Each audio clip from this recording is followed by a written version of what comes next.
Welcome one, welcome all to SimSpeed TV. It is time once again for the V8SCOPS support series and the lead up to the V8SCOPS Sandown 500. We are in full enduro mode when it comes to V8SCOPS. SCOPS supports, well, it is going to be more of the same great action that you've seen over the entire course of the season. We are starting, of course, with the GTC at a classic Australian racetrack in Sandown International Motor Raceway, and bringing it to you live on YouTube, Facebook, Twitch, and Kick. It's me, Reese Gardner, with Jay Kennedy alongside me in the comms box and pressing the buttons behind the scenes. Round 12, Jay. We are rapidly reaching the tail end of this season. It's the penultimate round for supports, and we're going to a fantastic Aussie venue. 100%. It's one of my favorites. Been here a couple of times and I love it each and every time I've been there. It's put on a great show in the real world and also in the sim world as well. It's been absolutely awesome to have in the sim. It's an incredible circuit. Sadly, we know that one day it will no longer be with us, but it looks like the life of the real circuit may have been preserved for a tiny little bit longer, thankfully. This track, as we said, in Melbourne, Springvale, just out in the southeast of the city. Interesting that it's basically half the length of Bathurst, which means that the 500k races are the same amount of laps as the Bathurst 1000, which is a pretty cool little thing about this track, I reckon. And yeah, it should be a very, very fun night of racing in our GTC class and our V8s. Yeah, indeed. Two categories racing tonight as per usual, and three classes, two of which are going to be competing in this race coming up just now. The GTC, of course, being GT4 and TCR sharing the racetrack. The GT4 field is quite thin for tonight's field, only two cars present, but we have a good complement of TCRs that should provide some fantastic on-track action in our 40-minute race to come. Of course, same format as per usual for V8SCOPS supports, 40-minute timed race with a single compulsory pit stop, and you don't have to take tyres or fuel if you decide it's not necessary, but it probably will be a little necessary with that 40-minute race. The drivers are in the tail end of their 10-minute qualifying session, so let's go, Jay. Let's see who's going to grab that coveted pole position in both of our classes. The championship standings in GT4, Russell Pepperell currently dominant in the championship. Yeah, Pepperell's doing very, very nicely, and Luke Swan not here again this round, unfortunately, which means that he will get a little bit more of a lead in that championship. But a little bit closer, though, a bit more interesting in the bottom half of the TCR championship. Bradbury and Henry, they are very, very close there for third position in the championship. Garen Batten not too far away either. So it's very interesting for third on back in that championship. Yeah, certainly is. Barely anything separating those guys racing in the middle of the top 10, but Brenton Hobson, once again, the man to beat in that category. Damon Mulqueen able to get quite close to him in the last few rounds, but despite a little blip at Sonoma, Hobson is doing fantastically, and crucially, he's gotten pole position for the TCRs here today. Qualifying is just about run one and done, and we have a grand total of 11 cars present in this field today, so a few more than we saw at Imola. Should be a good race. Yeah, exactly right. It's great to see a few more cars out there. We'll get the grid up on screen in just a couple of moments as well. It's just counting down the end of the qualifying session, and the drivers are all done their laps. So it's good to see that everyone has actually completed qualifying as well. As you said, actually no, I take that back. Robert Henry has actually missed out. He didn't get any lap times in, but pretty close qualifying standings throughout the field. Yeah, absolutely. Well, as the session ticks on over, we'll be able to see our two-car GT4 field, and the front row of the entire field is Russell Pepperell and Peter Pavlovich, two Mercedes separated by 9/10 of a second over a single lap here at Sandown. I get the feeling this is going to be Pepperell's race to lose. Brenton Hobson has taken pole position for the TCR class. Aidan Kale performing very well in the Vermilion Motorsports Hyundai Elantra N, starting on the front row, with Damon Mulqueen and Glenn Postlethwaite rounding out the top 4 there. Good to see Posy back in it, and he's in a Civic. Always nice to see more Honda Civics there. Edward Shelley and Garen Batten, the 2 Pacific Esports Racing Audis, sharing the 3rd row of the grid. Then it's Brady Baldwin and Robbie Bradbury on row number 5 of the total grid. And finally, Robert Henry for Kiwi Sim Racing, rounding out our TCR cars. He did not take part in qualifying, but it looks like he has taken to the grid. So let's see who gets the best run of things here. I've been looking forward to this one. Sandown, always a fantastic track to watch racing at. And with 2 classes and a little bit of strategy thrown into the mix, looking forward to this first category. Yeah, the strategy's always been interesting in this class, hasn't it? We've seen all sorts of different theories on how to make it work and how to make the race play out into your hands. So it'll be interesting to see how that happens tonight. And we're not far away from the drivers starting to pull away and start their pace lap. Looking at around about a 30-odd lap race with the 40 minutes in time, plus the pit stops, 31 lap race, but safety cars are also a factor that we may have to take into account throughout this one as well. Yeah, indeed. The Sandown, not the most difficult of racetracks, though there are a few places around here where you can certainly put a foot wrong and have your race immediately ended. But it's quite a simple circuit, so I think the chance of safety cars is generally low, but there is still a chance of it. I think the V8 support category later on will see an even higher likelihood of safety cars as we pull away behind the iRacing safety car. Hobson already bringing out a gap to those GT4s.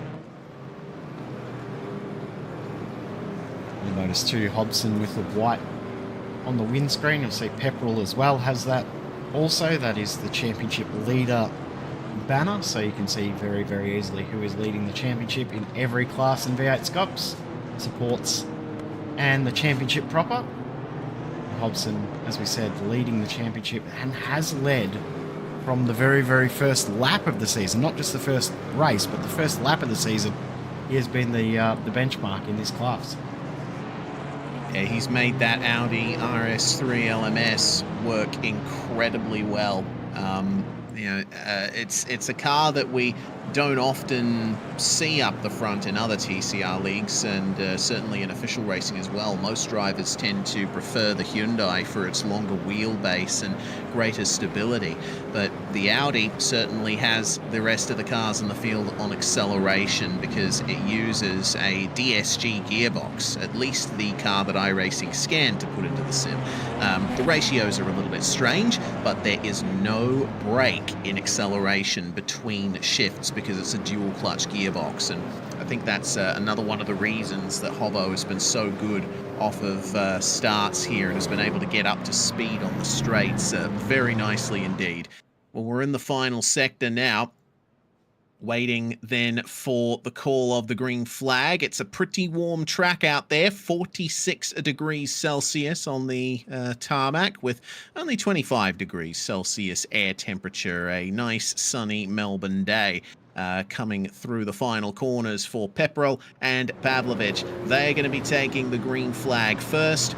Waiting down the start-finish straight here, but they have already accelerated away. Pepperell is going to lead across the line to start our GT4 race. The TCR's still gearing up here for the green flag, and they have decided to go right on the green flag. That's created a tiny little checkup further back in the field. It seems like Postlethwaite is already going to be making it 3 wide here with Kale and Mulqueen. 2 Hyundais and a Honda coming together into the first turn here. Kale trying to find some space to stick his nose in. He's going to have to yield to Mulqueen and get up the inside of Postlethwaite there. And does Posy have enough in him to try and throw it up the inside at turn 2? A little bit, but not quite. Kale's going to hold on to third.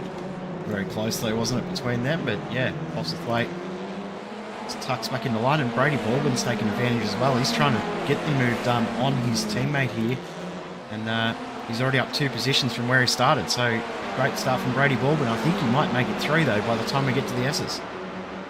Yeah, trying up the inside of Postlethwaite, but he's backed out of it. He's going to wait a little longer down to Dandenong Road to try and nail the exit here. You see how unstable the TCR cars are through those S's on this opening lap. Very cold tyres on these things, and the rears basically have no heat put in them compared to the fronts. These are front-wheel drive cars, so you're really balancing not overheating the fronts, but also trying to keep some heat up in the rears.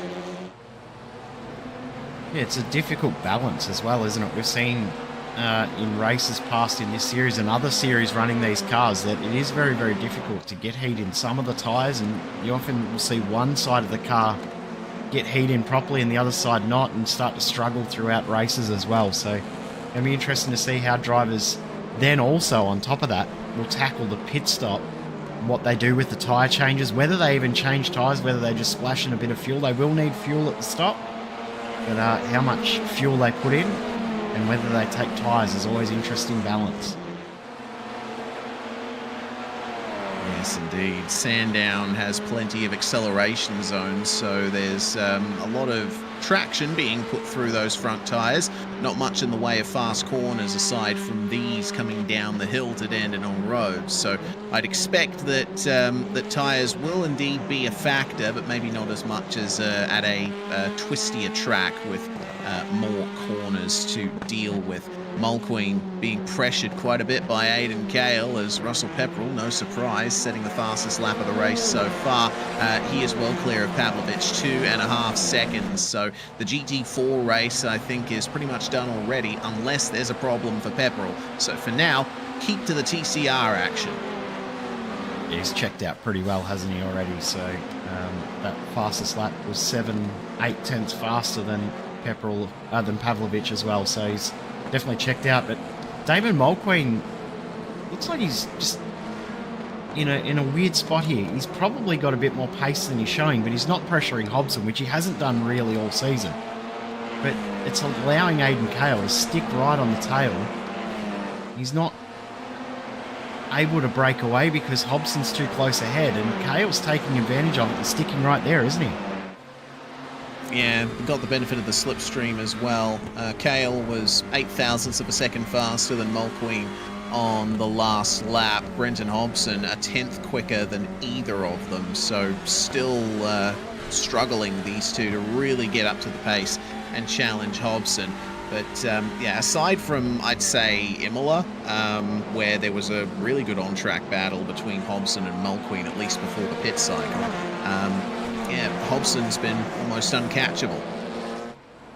Definitely been in a class of his own throughout the season, hasn't he? He's been very, very strong, has Hobson, and I think that's surprised he and us because we know the talent that Mulqueen's got in these cars. He's raced at top-level leagues throughout the world in these cars, so it's a little surprising to see him struggle as much as he has. Not saying that he's been slow, but he has struggled a little bit from what we may expect out of him, especially when Hobson's had such great pace. Yeah, indeed. Of course, Synergy Sim Racing work together really well on setups, and Hobbo always shouts out Damon and the help that Damon's given him in helping him to get to the level that he's at in the TCRs. And yeah, I'm still getting used to seeing Brenton Hobson in a TCR because we usually see him in those more powerful rear-wheel drive machines, as it looks like Baldwin has had a big problem at Dandenong Road. The front end of the car is gone. He's just lost it by himself through the S's. This could bring about our first safety car as well, because that's in a... I mean, it's off the circuit, but it's in a spot where cars go quite regularly, at speed, not at speed. And this is a fairly common TCR incident to see at this track. We've seen that in the real world, we've seen it in the sim. And I wouldn't be surprised if the safety car is out on track in just a moment. And it looks like it's not far away. I can see it actually getting fired up in the lane. Yeah, well, that's Brady Baldwin's race over. It's such a shame after only 3 laps completed. The safety car has been called here in V8SCOPS supports at Sandown.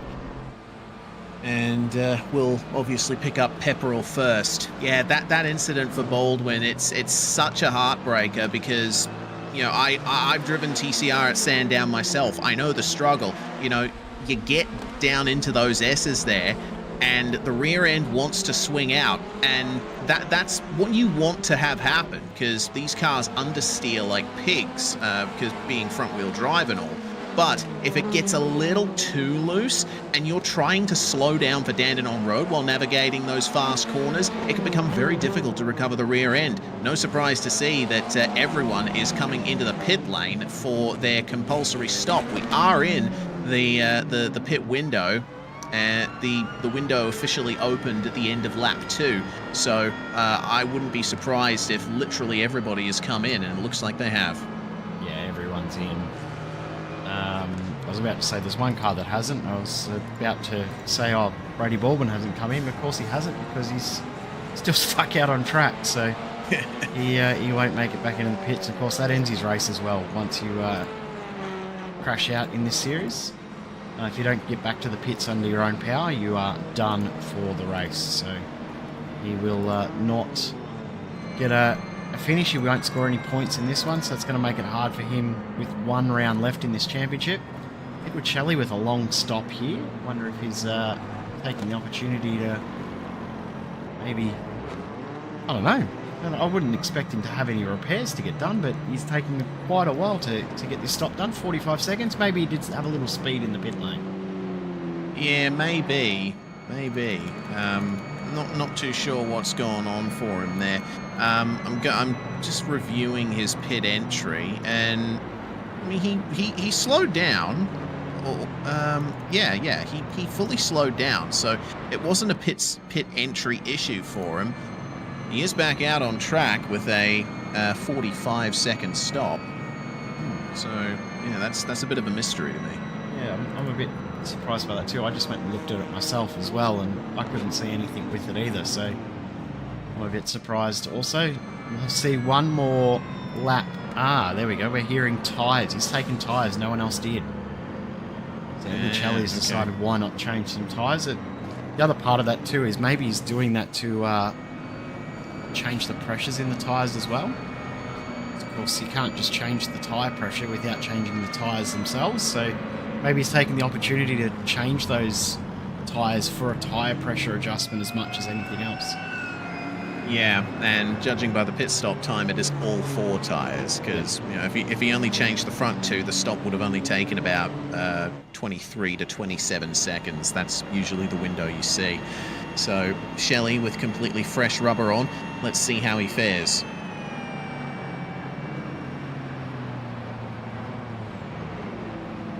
A chance for Pavlovich now at the front as well to close up that gap that he'd lost from the start and see if he can reduce that margin, and also a chance now for Kale to maybe do something at the restart, maybe able to get a move done while they're bunched up. The synergy duo at the front will probably be communicating with each other on when to launch and start their run. So Kale will have to be on that, but it is a proper opportunity now for him to get that position over Mulqueen, which he looks like he wants to take, but hasn't been able to yet. Yeah, Hobson just getting up to speed a little bit quicker at the start of the race. And so we round things off here for this safety car period. It will be coming in at the end of this lap. And it's already pulled away from the field. A very early getaway from the safety car. Lachlan Capel in the Proven Energy Porsche Mission R already past Dandenong Road there, and absolutely flinging his way back to the pits. So it still amazes me just how quick this safety car is. Top speed at Bathurst we're going to see when we get there next round. It does almost 300 down Conrad Straight, but its acceleration is absolutely incredible. So yeah, we might even see if we can get a timed lap out of the safety car when we get to Bathurst next round. That'll be interesting to see the number. Will it be sub 2 minutes? Here goes the restart, and Heppel goes nice and early. Hobson checks the field up a little bit, and Mulqueen didn't get the launch that he would have wanted there, and this is going to be close here for Aidan Cale, and Postlethwaite might be able to take advantage as well. It all depends on what happens in the opening corner here. Cale peeking the nose out just a little bit, more to see his braking marker than anything else. And then into turn 1, nice clean run through for Aidan, and well, Mulqueen already on the defensive. I think he knows that he might be in trouble here. 100%. I think he's realising that there's a little bit of drama potentially coming here, and saying that, he's done a very, very good job through turns 3 and 4, and now Aidan Cale's got Postlethwaite a little bit closer than what he is to Mulqueen, and also Garen Batten's got a great run out of that as well.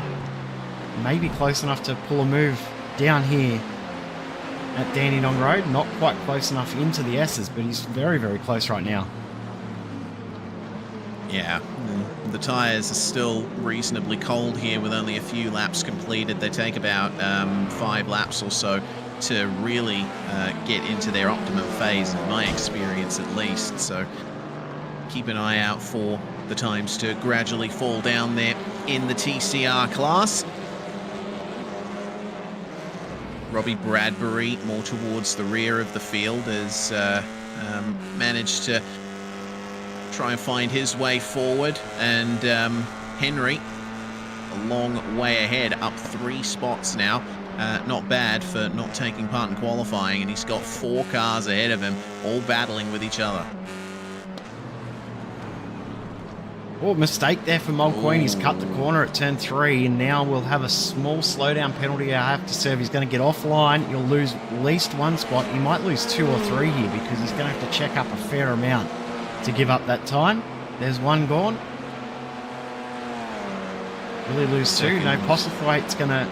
He waited till the last possible moment to steal that spot away, and Garen Batten, will he get through as well? Yes, he will. God, he's going to fall behind Robert Henry as well. Yeah, he hasn't even cleared the slowdown yet, so Mulqueen, very, very costly and uncharacteristic mistake. Brenton Hobson's been a big winner out of that, though, because he's now got a full second advantage. Yeah, and it's about a second that you need to be behind the car in front to start getting the slipstream around here. So Hobson, I think, will just mind his own business up the front from here, and it will become a race for second. Can Damon Mulqueen battle his way back to a podium position here? He currently runs in 6th in the TCR class. If anyone can drive up through the field at a track that is relatively difficult to overtake, it would be Damon Mulqueen. We've seen his skills, as we said, through other leagues throughout the world, not just Australian leagues, but world leagues. He's been one of the best from the AusNZ region in these cars, so we'll no doubt see him get his way forward. How far forward he can go is the interesting question. Of course, also has the number 1 on the car from champion of the 2023 season. It's going to be 1 position straight away. He's going to get past Robert Henry before Yeses. The issue he's got, though, is he lost too much margin to Garen Batten ahead. I think he should be able to close it back down, but that's a very, very nice move. Yeah, just set it up coming out of turn 4, and the overspeed that he had was more than enough to get the pass done by the time they got to the S's. So keep an eye on Damon Mulqueen's exits. He's a master at straightening up the car and being able to get that great momentum out of the corners, which is really what driving a front-wheel drive touring car is all about. You get all your rotation done on the way in, straighten up the car as soon as you can, and get the maximum benefit of that 350 horsepower. Interesting too that Aidan Cale was the fastest TCR on track last lap. It was 2/10 faster than Brenton Hobson, so he's got a bit of pace in his car. He might be able to close that gap down. We weren't sure if he was going to be able to do it with it being over a second. It's already back down to 8/10, so he's definitely got a little bit still in that car. Edward Shelley also right on the tail here of Robert Henry. He might get the move done as well. Yeah, Edward Shelley, after having pit for all 4 tyres, he's already left Robbie Bradbury behind, and now up he goes past Oh, Robert Henry coming into the S's, a bit close between them, but they keep it clean only just. I think Henry did set a lap time in practice, but it was only a 15.8, so compare that to Hobson's practice time of a 14.9. Most of the drivers running low to mid 15s on their fastest laps. I think Robert Henry might be a bit less prepared for this round than he has been in past ones, but let's see if Garen Batten will be able to catch up to Glenn Postlethwaite here. They're not too far behind Aidan Kale, and once again it seems that Kale was faster than Hobson. In fact, everyone in the top 4 in TCR was faster than Hobson on that last lap. Garen Batten was the fastest of the lot, so don't discount him from this battle. Mulqueen also lost more ground to those cars ahead. It's now up to 1.5 seconds, so he's not quite there where he needs to be. But Kale, Postlethwaite and Batten doing enough to apply this pressure to Hobson. You can see visually that gap is down to not much between first and second in class down. Yep, all about the exits of the corners once again, all over the curb on the exit of Dandenong Road. And Kale brings the gap right down to a mere 0.4 of a second, make that 0.3 of a second coming into the final turn. But Hobson getting a slightly better run off the corner. He'll be protected from a pass into turn 1, for the time being at least, but man, Kale is absolutely raring to go here. Kale started the season in the GT4, then he did a couple of rounds at TCR and then went back to the GT4 again, and here he is back in the TCR once more, so looks like he's trying to get every flavour on his plate, as it were. Yeah, maybe he's deciding which car suits him best at which track before he decides which one to run. He's not in it for the championship, he's in it for the thrill of the race, and he's doing a very, very nice job of racing hard right now. You can see he's probably lost a little bit of ground through the first couple of corners on the track, but then once they get down to the straight, now he starts to really close that gap down. A little bit offline coming into the S's there, but didn't lose too much pace. And it's now within a car length. He's right there. And Postlethwaite's closed in under brakes there at Dandenong Road as well. Yeah, he certainly has. It'll be interesting to see what these lap times are when they get to the end. Kale is just a little bit closer to Hobson there. He's flinging it into the corners, but Hobson once again focusing on the exits. So while Kale may be faster at the present time, it does seem that Hobbo is doing just enough to protect himself here. This time round, it was Postlethwaite fastest in the top 3, but they're not separated by much. It's a matter of hundredths of a second between them. Garen Batten is still absolutely flinging himself at this pack. He is right on the back of Posy now and could potentially be looking at a podium. Damon Mulqueen as well ran pretty quick on that lap, only 0.5 tenth slower than Batten. Yeah, it looks like Mulqueen might have found his mojo back again. And they are starting to close that gap down, but Garen Batten looking really strong here. But Postlethwaite, we know how good he is in defence, so it's not going to be an easy overtake for Garen Batten, but anything can happen in these races. Still plenty of time left too, just about to get to the halfway point.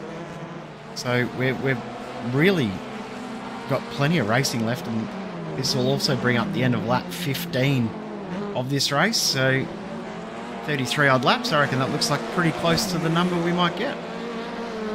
32, 33? Yeah, something approaching that. Let's see what moves there are into turn 1 this time around. The GT4 class, there's not much to talk about there. Pepperell is in the lead by 5.5 seconds over Pavlovich and is consistently running quicker. In fact, his last lap was just about matching Pavlovich's fastest lap. So Pepperell is safe up the front of GT4, but seems like no one is safe up the front of TCR. On this lap, Damon Mulqueen, the pace went back the other way. He's run a little bit slower than Batten by a couple of tenths. running faster than the leaders, though, so that's probably the most important number. It doesn't matter if he loses too much ground to batten. His net gaining on the leader, it probably plays still into his favour, but this entire pack now separated by less than a second. This is going to be very, very interesting the next couple of laps. Oh, it certainly is. Well, they all come together into the final corner. Kale a bit more aggressive of the inside curve there than Brenton Hobson. And it is a 4-car draft train here. Maybe should be keeping an eye out on Edward Shelley as well, because, man, Shelley was the fastest car in the TCR class on that last lap. He was, get this, 0.6 faster than Brenton Hobson. 0.6 faster than Damon Mulqueen on that lap too, so we're hearing that maybe we've missed something here, Race. They're all in the mega fuel save.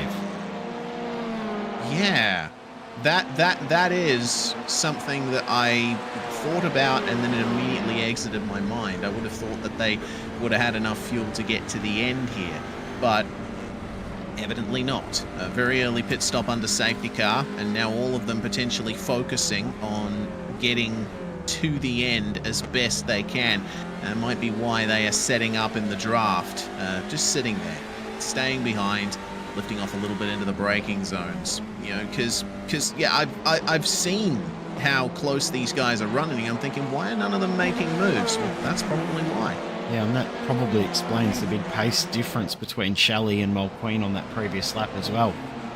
Shelley's probably thought, oh, I'm close to the number and done a bit more of a faster lap, and then gone, maybe I'm not close to the number because his pace has dropped back off again. Have a look in the background, a shot there too. Robert Henry and Robbie Bradbury going at it here as well. I don't think these guys are worrying about fuel. They're racing hard. Yeah, racing wherever you are in the field. I don't know if it's a trick of the light there, but almost looks like Bradbury has some damage to his front left. I can see a little bit of damage to the front left on Robert Henry's car. That front panel's where the headlight is. You can see there's a tiny little bit of damage there, but not much. I can't see any on Bradbury's, but I feel like that's as much just from over the curbs at the S's as anything else. We do see that quite often at this track, that cars get damaged from the curbs through the S's, and there's nothing much to it at all. There's no... So Scott Nolan, who is teammates with the Synergy Sim Racing guys, told us they were 6 litres short at the restart. So that's a decent amount to save in 30-odd minutes of racing that they had at the restart. Yeah, definitely. I'm wondering if any of these guys are, you know, going to have to abandon that fuel save and go for a second stop. And it also makes me wonder, with Edward Shelley being able to take all 4 tyres, maybe he was able to put a bit more fuel in the car as well. Well, remember they started the race, they would have started full fuel, and they only burnt 2 laps of fuel before they all dove into the pit, so it's probably not enough time to get more fuel in.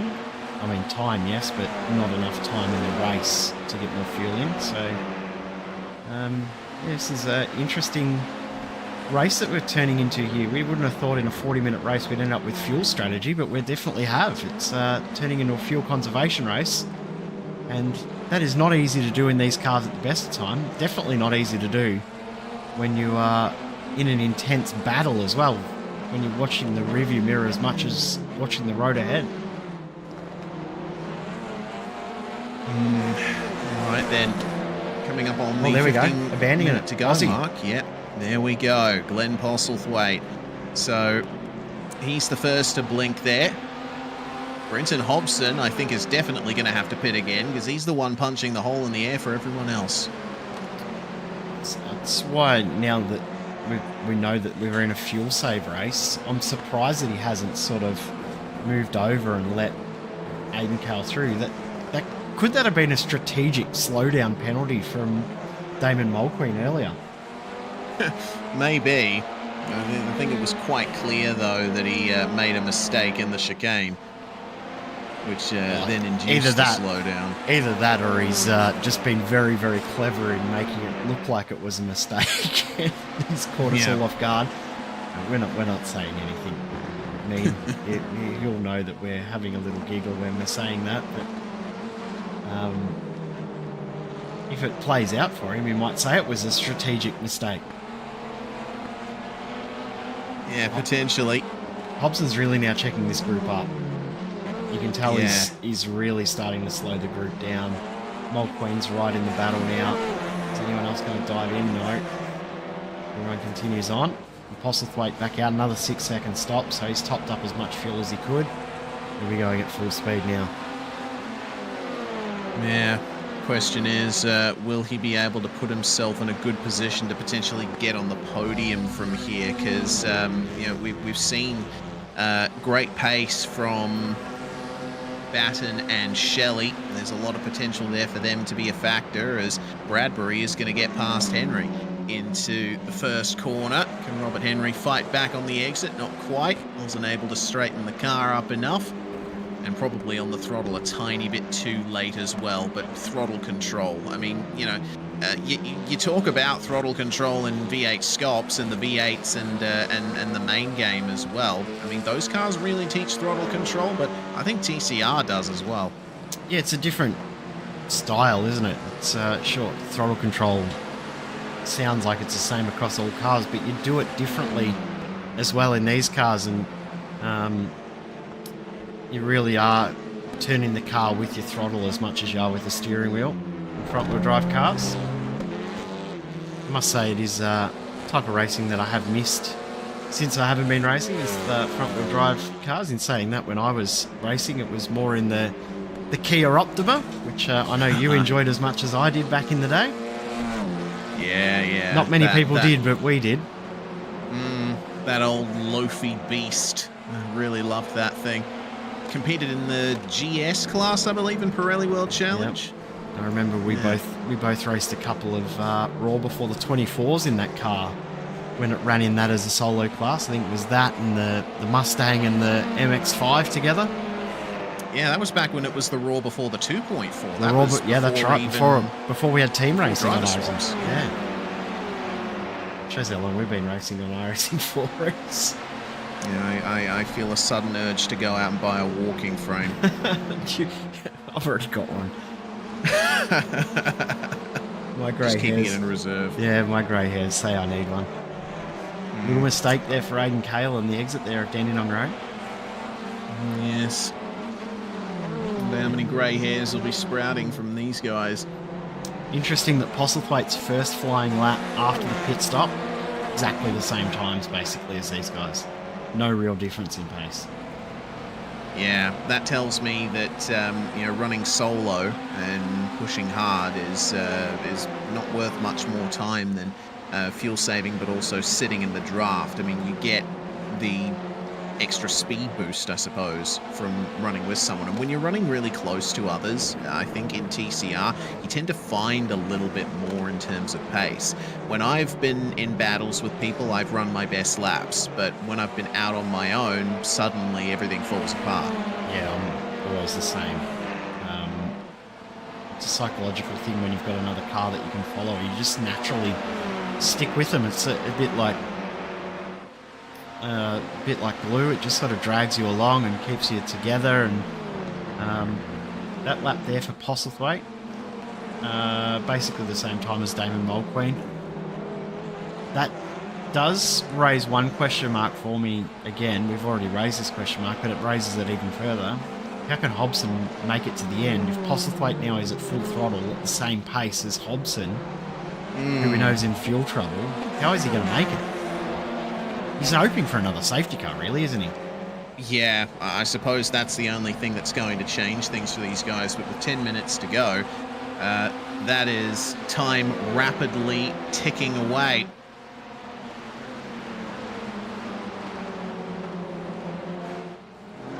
All depends on how long a TCR can get on the fuel load that they had. Interesting thing as well is Postlethwaite will not be far away from getting lapped by Russell Pepperell will that help him? Will it get a little bit of draft? So will he be able to close down a little bit of gap with the draft? If he can get lapped at the right point on the circuit, he might be in with a really good shot of gaining a bit of time. Lap there, 1:16.1. Brenton Hobson, a 1:16.1. Kayla, 1:16 flat. Batten, a 1:16.1. Mulqueen, a 1:16 flat. So they're all doing exactly the same lap times. Yeah, and well, Glenn Postlethwaite's just coming up to the S's now as Pepperell has just come onto the back straight proper after negotiating the right-hand kink. So we'll be able to get a potential answer to that question very shortly. Lap times across that time, everybody running 1:16.1s. See what Postlethwaite does when he gets to the line. He's coming into the final complex corners now. Very cool part of this circuit. It's a very challenging. Yeah, it is. I was about to say it's a very unique track to go and watch racing at as well. Loved every single race I've watched here. 16.6. Yeah, okay. Pozzie's definitely struggling out there on his own. Yeah, I was going to say, particularly the final two corners, they're very challenging, especially in a TCR. On board here with Garen Batten as he chases down Aidan Kale for second. I'm sure you'll be able to see it. Oh, he takes a bit too much of that left side curb there up to Dandenong Road. But in a TCR, you're getting on the brakes around about right there, and then you're lifting off the brakes just to trail them and get the car rotated, and then a little bit more brake to get it slowed down and rotated for the last left-hander. I find it a lot more difficult to nail in a TCR than I do in a rear-wheel drive car. Mistake for Mulqueen out of the final complex of corners as well, and Edward Shelley's going to get the move done on Mulqueen, so that overtake that Mulqueen did earlier, it's been negated, and Edward Shelley back through. A good move from Shelley. Yeah, very good move indeed. There's still a question mark in my mind over whether or not he'll be able to make it to the end on fuel, unlike everybody else, apart from this man. Postlethwaite almost getting lapped by Russell Pepperell. There's not much of a lap time difference between TCR and GT4 at this place, is there? That's only, well, at the current pace they're going 2.25 seconds or so, but I think at full speed it's closer to 2 seconds or less than. So a little surprised by how much of a difference there is. I thought it would have been a lot more spread out, but they are relatively close. Of course, this is a relatively short track as well, so it is mostly straights as well. Yeah, exactly. And TCR actually manages to keep up with GT4 pretty well in a straight line. Yeah, it's mainly the braking zones that there's the difference, isn't it? Just the braking performance. Other than that, they're very, very evenly matched in regards to speeds through most of the other sections of the track, as that's a little mistake for Hobson. Gonna not lose too much ground, but a little bit of a chink in the armour. Yeah, just a little bit. The rare error from Hobbo.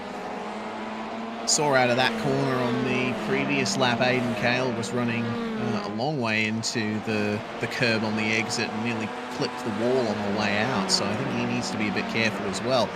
Coming up on 5.5 minutes to go. There is still that mystery, isn't there? How much fuel do these guys actually have? And how far will they be able to get? You mentioned that they'd have to save about 6 litres over the course of about 30-ish minutes of racing to get to the end, but yeah, I don't know if any of them are really capable of that. I reckon we can almost confirm that Damon Mulqueen isn't going to do it, because he's now dropped well and truly off the pace. He's got no pace left in his car at all. Postlethwaite has just been lapped as well by Russell Pepperell. So Posse did get a little bit of a pace advantage down the back straight. So we'll see if his lap times do increase. But yeah, Mulqueen is really struggling. I'm hearing reports that the fuel lights come on. Oh dear. Well, maybe we can expect Mulqueen in on the next lap, maybe. He's really dropped off the back, hasn't he? A 16.9 versus, well, a 15.9 for Shelley, and 16 zeros or 16 ones for our top three. 16-0 for Postlethwaite as well, so Pozzie's definitely closing down the gap to the cars ahead. He's about to get a move done on Robert Henry and Robbie Bradbury, who their pace has really struggled. They're also in that fuel conservation battle themselves. There's still 5 laps to go in this race as well, so they're in a bit of trouble if their fuel light's on. If that report is true that we're being fed, we know those guys are in a bit of drama. Anyone going to peel off? Yes. Yeah, yeah, Batten's going to, and Shelley's going to stay out. So we'll lose Garen Batten from the top 3 battle for the time being. Can Hobson and Kale make it to the end? They only have to complete another 4 laps from here. You say only, but that will feel like an eternity. That's still, what, 12.5 kilometres or so. And Batten, it looks like he may have picked up a speeding in pit lane penalty. No, he's up on the jacks. He's changing tyres by mistake. Oh dear. Oh, that's going to cost him so much there. He's going to be the last TCR finisher unless something else happens. Yeah, you've always got to be careful of that. Taking tyres this late in a race is definitely not the way to go. Not only does it cost you more time in the lane, but you have cold tyres on the front of your car. And so you don't have the traction, you don't have the grip that you would expect, and you'll spend those last few laps middling away and not being able to maximize your pace. So neither Kale nor Hobson making their way into the lane. And it looks like Edward Shelley's going to stay out a little longer as well. I'm pretty certain by this point Edward Shelley definitely was good on fuel coming out of the pit stop, but there might be another surprise coming. We'll have to wait and see. Here comes Postlethwaite.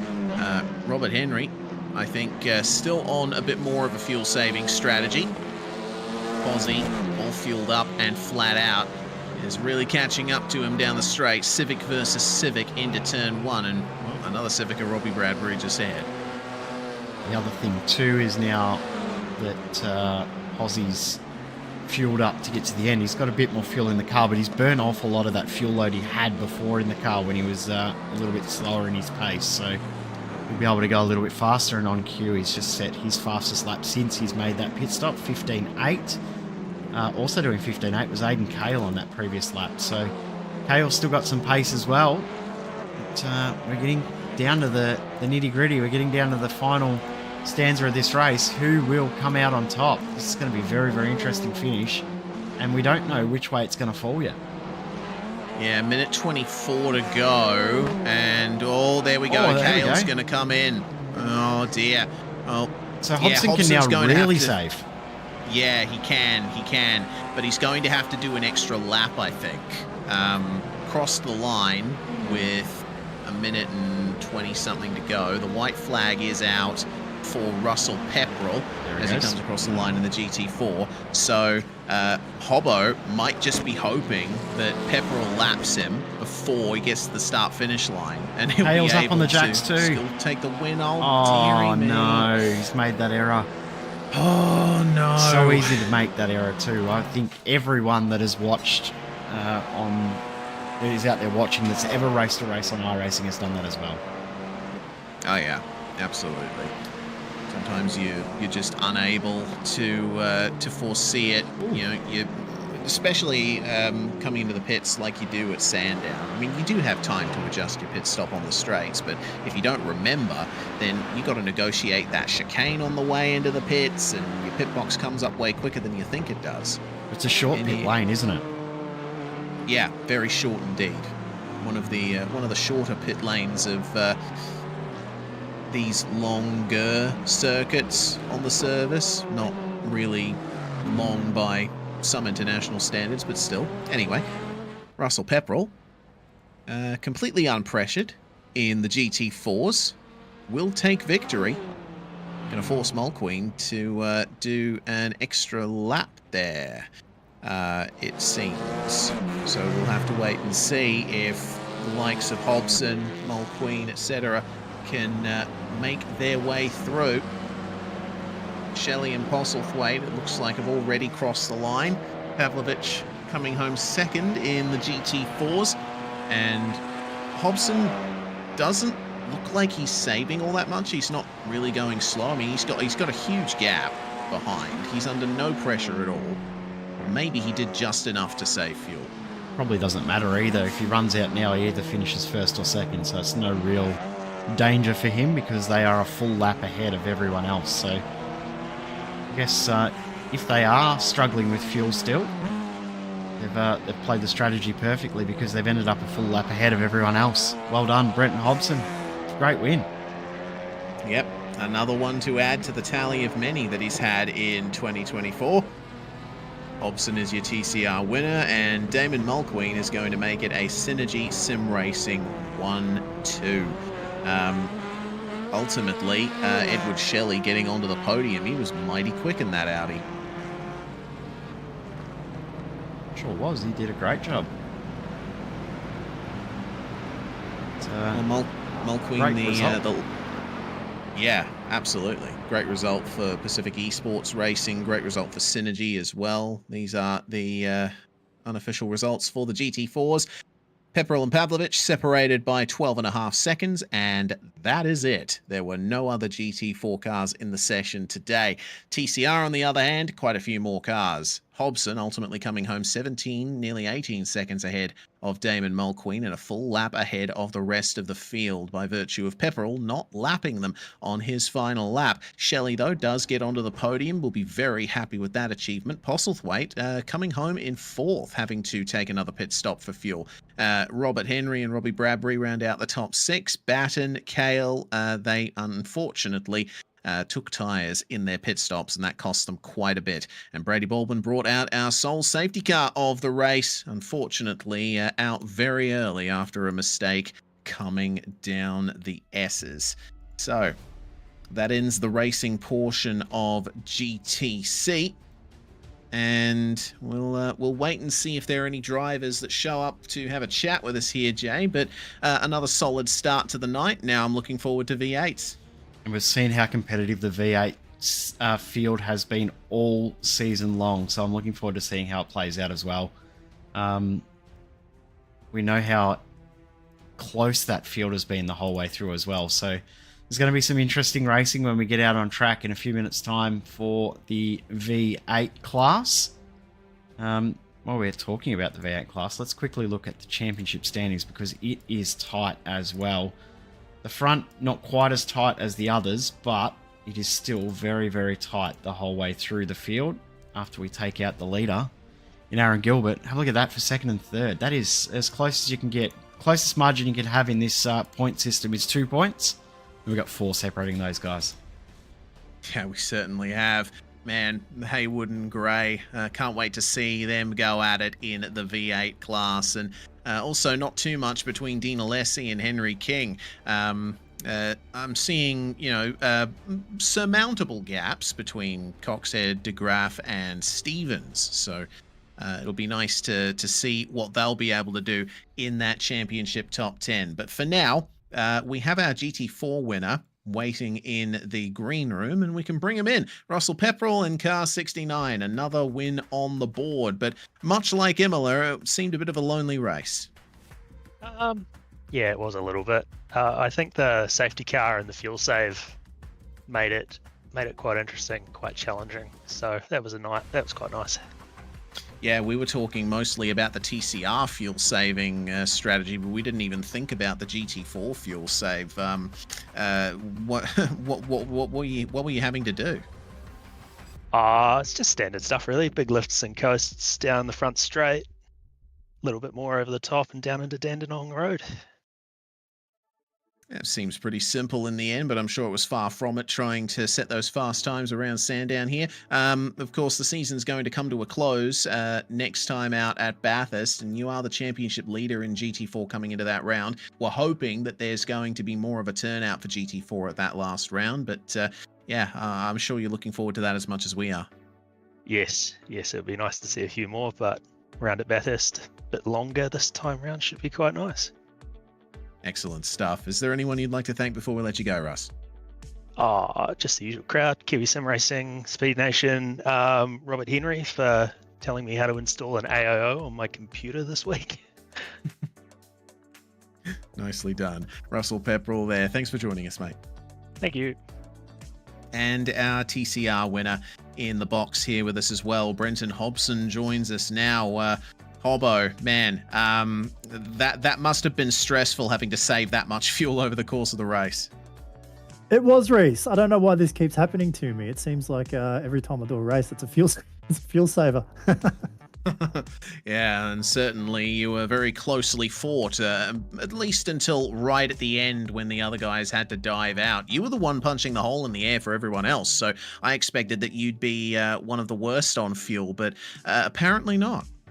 Yeah, well, I had my eyebrows up, Reese, because I wasn't sure if they were going to be able to make it, and I was hoping that they wouldn't, but the Audi has got that little extra disadvantage not having a clutch, as you would know. So also couldn't save any fuel under the caution before we got under green, and that didn't help. I don't use a clutch to fuel save normally anyway, but certainly under yellow I do. And I was really worried. I didn't even know if I was going to make it, to be honest. I was hoping the laps I didn't have to do an extra one, because would have been in trouble if I did. But no, we got the job done, and another one in the bank and a good result. Yep, going to Bathurst, of course, for the next round. You know, everyone loves Bathurst, but it's certainly a big challenge in TCRs, especially coming down the S's. Yeah, I think I've only ever raced the TCRs at Bathurst once before. That would have been in the 6 hour, I think it was it last year or 2 years ago? I forget. I raced with Damon, came and have a steer with him as a co-driver in that race. So, and we did win that, which was good. So fingers crossed we can turn up at Bathurst and, get the job done again. Lovely stuff, Hobbo. Is there anyone you want to thank for your result?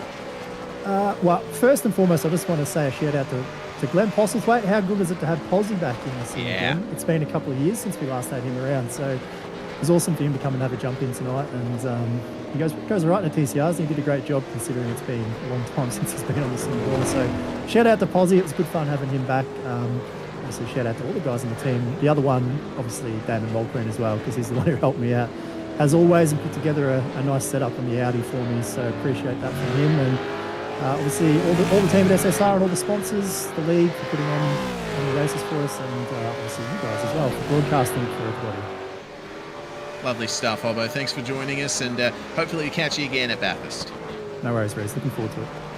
Brenton Hobson there winning the TCR class, and with that we can move straight into the action for the V8s. We already looked at the championship standings just before chatting to our race winners in GTC, and so we know the situation between Matt Haywood and Dylan Gray for second. It is pretty much the same format as it is for GTC. One compulsory pit stop, minimum of stop and go. As we saw though, Jay, an early safety car can really throw a curveball.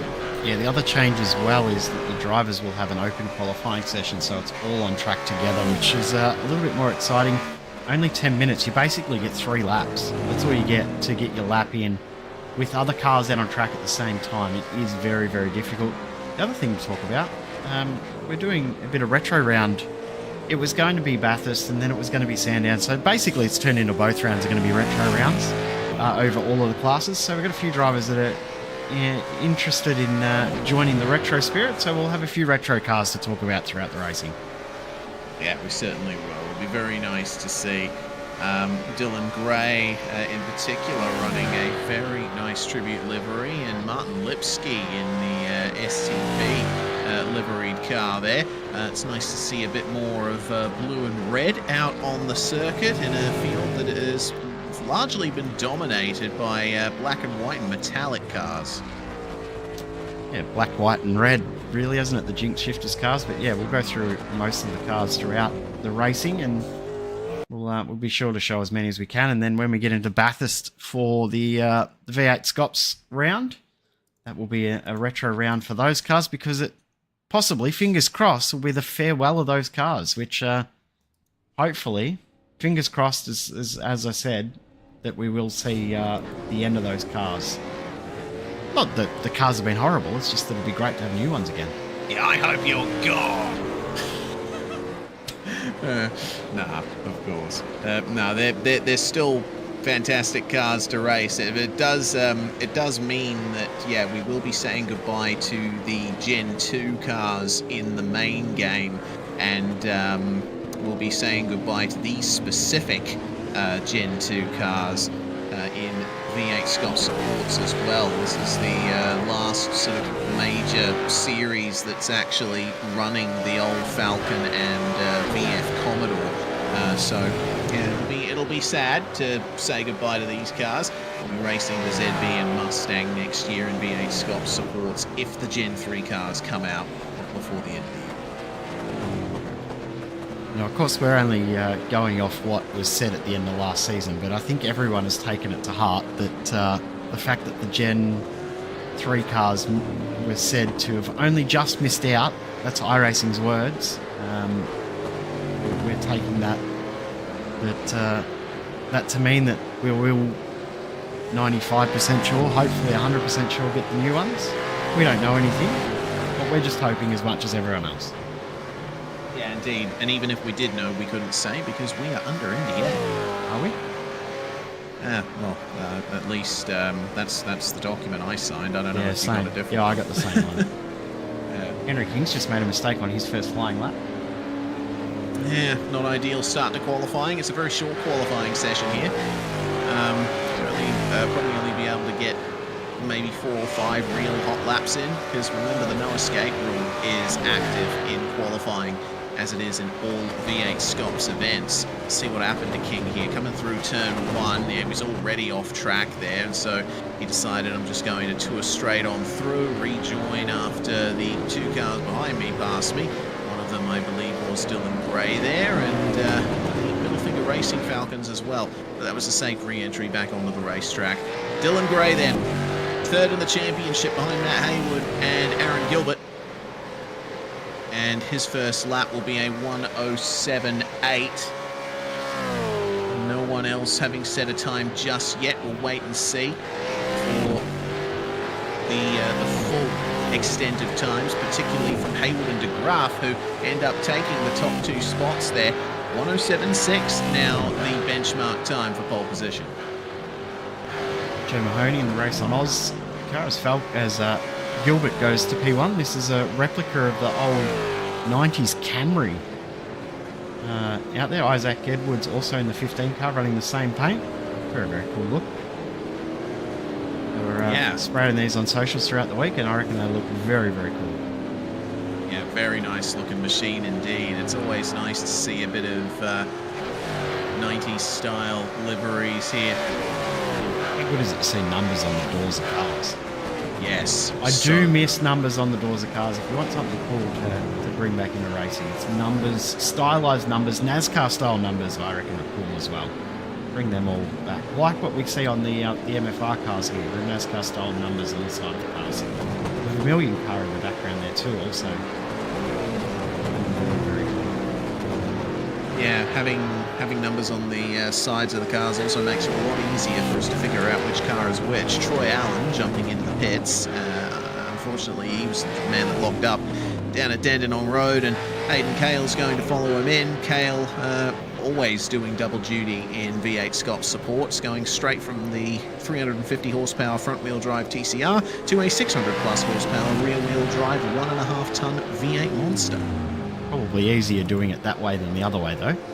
If we're being completely honest, I wouldn't want to do it the other way around.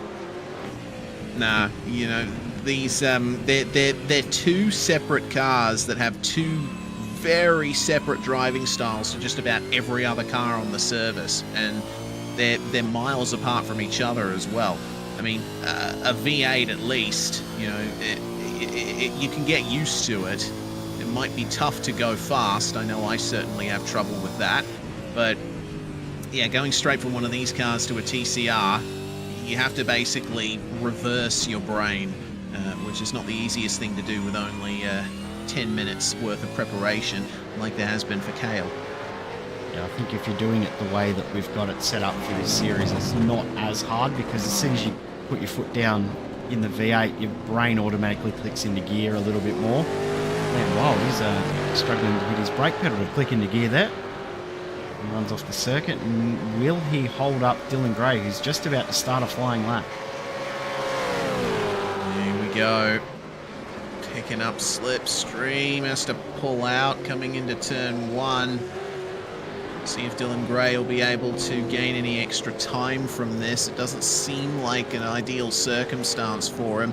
And Liam Wilde will continue to stay ahead of him for the time being. I think Gray, yeah, he's pulled out of that one. He was a bit too close to Wilde at the start of the lap. Wasn't able to maximise his corner speed. Yeah, and I think he was expecting Wilde to pull over and not go for another lap, but there's not enough time left in the session, so he's going for an extra lap. Gavin Cox will follow for this one. Currently sits in 7th position. He's been very competitive throughout the series. Hasn't been able to pick up too many fantastic results, but he's been thereabouts every single race of the season. He's always a competitor in this one, and always finds himself more closer to the top of the field than he does the back half. Yeah, consistent competitor is Gavin Cox. And you can say that for pretty much all of the MFR cars. They have their fair share of problems in the race, as pretty much everyone does in a series as competitive as this, but they're always there or thereabouts, sort of hovering around the Team Jinx Shifters and Sim Blacks cars as well. The reigning champion and championship leader, Aaron Gilbert, coming up to the end of his next qualifying lap. This is going to be a slightly faster time for him, down to a 107.3 at the front. A lap from him. Gains a little bit more time as Mahoney goes up into P4. Also see Troy Allen also gains a little bit of time there. Gavin Cox starting a flying lap, so we were watching him on his out lap there before. Dan Stevens, this is a flying lap. And I don't know if there's enough time for these guys that are finishing their flyers now to get back into the pits, get another set of tyres on, get back out there to start another flyer. I don't think there's enough time left. Stevens finally gets a lap and goes 6th. Yeah, not bad there for Dan Stevens. I think, yeah, roundabout now is when you need to be exiting the pits. Dylan Gray coming up to the end of this lap, 107.8 to beat, and he just beats it. Also moves up 3 positions. That's pretty fantastic there. And Henry King immediately rains on his parade by going straight to 3rd on a 107.6. Chris Coxhead and Brett Loxton again look like they're going to try and do a last to first challenge, and Aaron Gilbert looks like he may have enough time to get back out there for 1 lap. Remember, this is not a heat session, so he will be able to finish the flying lap if he gets across the line in time. And he should. Yeah, exactly. Aiden Kale with another improvement as well. Only 100th of a second ahead of Henry King now on his previous lap, and he's already out there gearing up for another run at it. This is going to be an intense end to the qualifying session. Gilbert, for the time being, seems to be the man who's a shoo-in for pole. If anyone can gain just a fraction of a second more, then they'll start challenging him. It looks like Gilbert's decided he's not going to go any further. Ben Christensen here about to finish another lap. Will he continue on? Yes, he will. Time B won't be an improvement. He looks like he's actually just doing a little bit of a race simulation run there. The lap times that he's just done. Matt Haywood, though, is on a lap. We'll see what he can do here. Current best 107.5. Will he be able to improve on that? Actually looks like he's slowed down on this lap. And he's going to go again as De Graaf puts it within 300ths of a second of Haywood. So they're going to continue their championship fight. Big slide out of the final corner there from Haywood. May cost him as he starts his final attempt. Yeah, you need to focus on traction out of the corners here. We saw it in the TCR race earlier. This track has, it was basically bookended by straights, isn't it? And another big slide across the exit curve there for Haywood. That car does not look fun to drive at the moment. He's pushing as hard as he can. Meanwhile, looks like it's an under review for qualifying impedance. Haywood and Allen being looked at there. We'll have to wait and see what race control decides on that front. This is what it is. So Allen's had a big moment out of turn 1. Into turn 2, he comes back onto the track. Oh, yeah. Yeah. I don't know what else he could have done, though. Yeah, maybe slow down a little more. He was on the grass, though, so it's always hard to slow down when you're on the grass. It is. De Graaf goes P2. Oh, yeah. Good stuff from De Graaf. That's back-to-back laps as well. 3. Yeah, that's really good there for De Graaf. That's closer to Gilbert than anyone's been able to run. And Haywood unable to improve on his last qualifying lap. Now it's down to Dylan Gray. We'll have to wait and see what he can do. Gray's Peter lap's done. Pavlovich. Oh, yeah, unfortunately for him. See if Pavlovich can break into the top 10 on this run. Looked a bit scrappy through the final corners, but he's going to pull into the pits, and looks like Dylan Gray's going to do exactly the same. So only car left out on track here is one of the MFR Falcons in the form of Gavin Cox. Another incident that race control were reviewing, which has come up no further action, but before we get into the grid, we might see if we can get a look at that. No, we won't. We'll get into the starting grid. And we indeed shall. Aaron Gilbert on pole position. Dion de Graaf joining him on the front row. Look at that, 600ths of a second. Dion de Graaf bringing it right back down there. Nicely done. Behind them, it's going to be Matt Haywood and Aidan Kale. A really good result for Simblacks from qualifying. Let's see if they can carry that through. Henry King and Dylan Gray, 5th and 6th. The 4th row of the grid, meanwhile, Joe Mahoney and Daniel Stevens. Mahoney racing that 90s Camry Bathurst 6-hour livery. Allen and Cox will line up 9th and 10th, with Dean Alessi joining his teammates just in the top 11 there.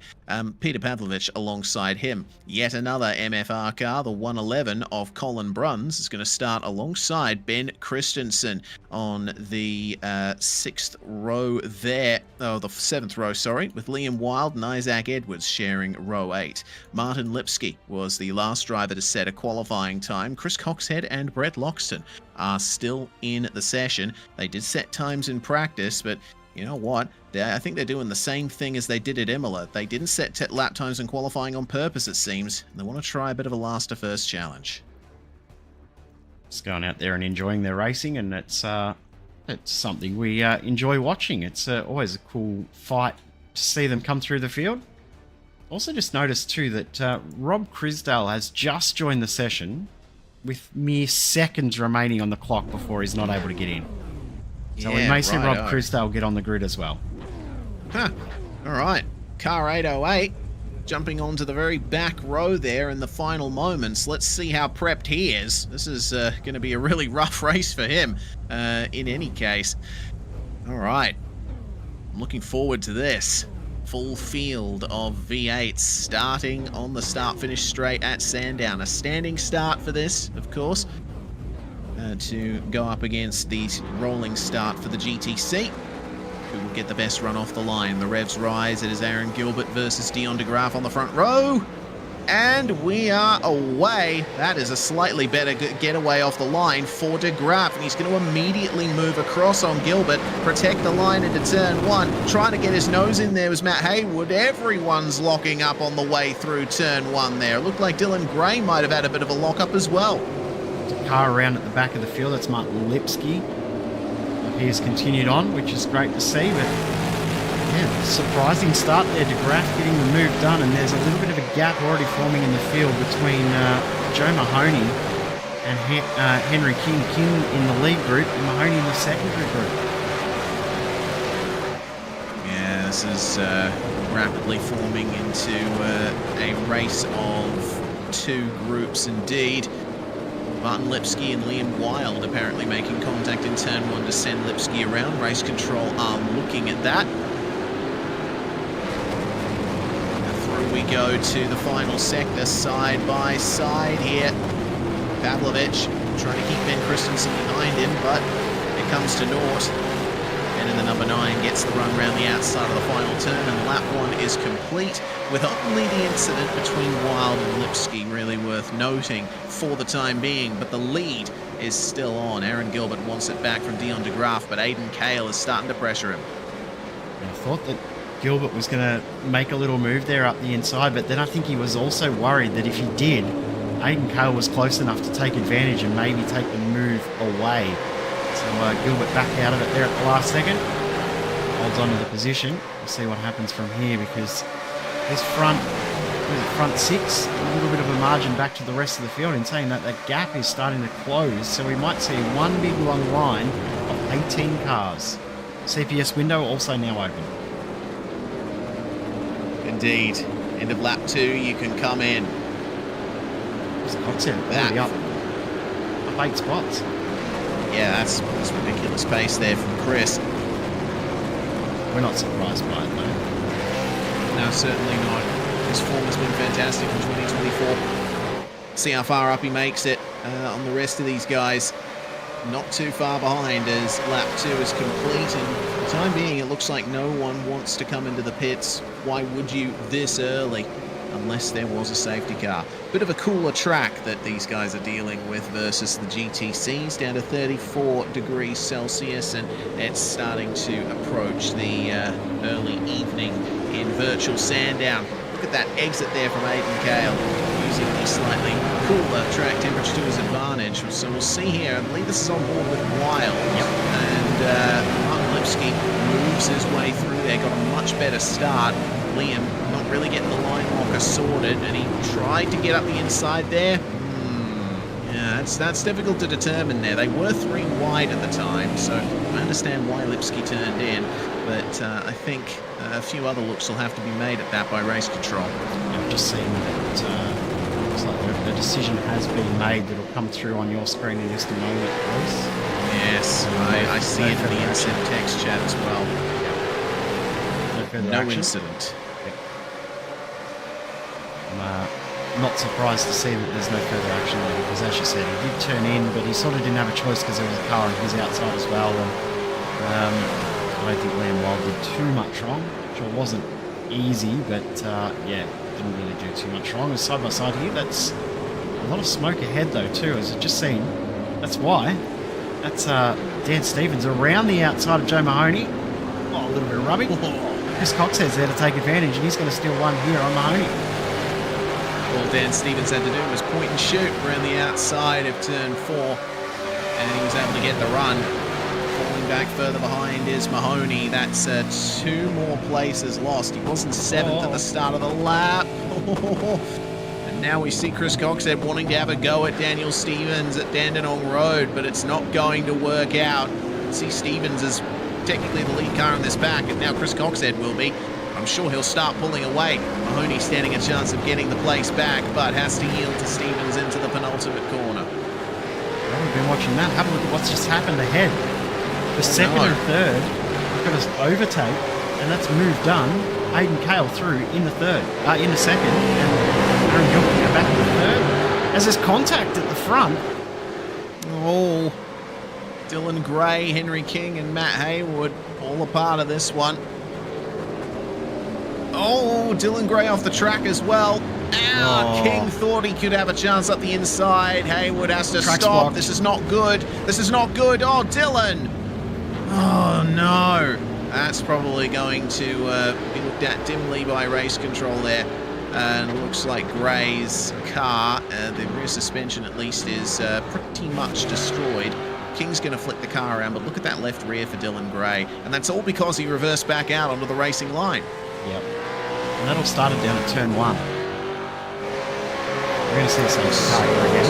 Yeah, we're definitely going to see a safety car. There's no way he's getting that thing going again. So Gray tried up the inside of Gilbert there, but lost it through turn 1. Haywood was trying to figure out where to go, and Henry King thought maybe he could find a way through. Looks like there's been some further problems further ahead. Oh, it's on for the lead. Oh, no! Yeah, the race is still going. Yep. Things have really gotten hectic here. Looks like Aaron Brett Gilbert's now Loxton. take the lead. Yeah, Brett Loxton's and around. there was a coming together between Loxton and Mahoney. Oh no! Involving Gilbert! Pavlovich as well. Oh no! Why haven't race control called this? They've only just called the safety car. I think they were watching all of the other incidents that were going on at the same time. Oh man! And oh dear! May have mistimed when to call the safety car. Okay, this is very awkward indeed. Dion de Graaf will fall back behind Aaron Gilbert. Okay, There were about 4 incidents in between the King versus Gray incident and the safety car coming out there. So that's a little interesting blocking there from De Graaf and Aiden Cale wanting none of it. And Gilbert gets through, and at about this point right here is where the safety car is called. Yeah, the safety car's called, and Gilbert did not know. Now, I'm surprised that Gilbert wasn't told, considering that Henry King, his teammate, was involved in that incident. I'm surprised he didn't know that that car was there. Yeah, I'm sure you're thinking the exact same thing. Too. Yeah, that's what I was thinking, honestly. Well, we've seen pretty much everyone come into the pits apart from Coxhead, Cale, Christensen, Alessi, and Bruns.